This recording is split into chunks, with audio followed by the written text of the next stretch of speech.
After I had finished the Korean War, I spent the remainder of 1950, but all of 1951 and part of 1952, right up until the armistice. During that time, I commanded an infantry regiment there in the 2nd Division, the famous 38th Infantry Regiment. I got promoted to Brigadier General in 1961. I convinced General Conway, the commanding general of the 2nd Airborne Division, that we should try to experiment with helicopters. And this came to the attention of General House. He himself was a helicopter pilot. He liked my ideas. He said, let's try to see if we can test some of these things. We then got further orders from the Secretary of Defense to go to Vietnam to try to test these helicopters in a combat role. We got around a lot of the opposition in order to test this concept in Vietnam. After I had left Vietnam and I became assistant to the deputy commander of NATO, I got promoted to 3-star general and working under the German General Steinhoff. But since I was his deputy, he made me the chairman of the committee to put together this concept, which I did, of having talks about conventional arm limitation in Europe. Around Christmas time of 1972, I went back with this idea to report to the chairman of the Joint Chiefs of Staff, who sent for me. And the Navy Admiral said, look, I want to talk to you about SALT. I said, Admiral, I'm not in SALT. I'm working on the conventional limitations. He said, I know that. He said, this guy Kissinger, he's got a lot of power, and he's in bed with Senator Scoop Jackson, who's very high on you, who thinks that you should become my assistant on the SALT talks, and feels that you should be my deputy. He said, over my dead body, will you be my deputy? I'm going to tell them to replace you with somebody else. I said, that's fine, because I'm finally back on a track.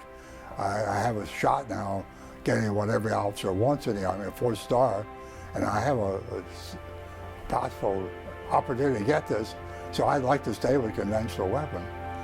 Well, the next day he came back and he threw his arms back and he said, Rowny, he said, I'm dead. He said, I went to the White House and he said, it's going to be, you're going to be my deputy, whether I like it or not, and whether you like it or not. We were getting very liberal instructions from the chief of the Arms Control Agency, Minister Paul Warnke, and also from the Secretary of State. And we were giving in a lot to the Soviets because the SALT II treaty was unequal and unverifiable. I decided to resign so that I could testify against the treaty, which President Carter signed. Went to the Wilson Center, where they gave me a year's assignment as a scholar there at the Woodrow Wilson International Center, where I spent the next year. They helped me at the Wilson Center testify against the Congress, against the SALT II treaty, which was then defeated in the Congress. As a matter of fact, a couple of days before Christmas 1980, I got a phone call from someone who described himself to me as the governor.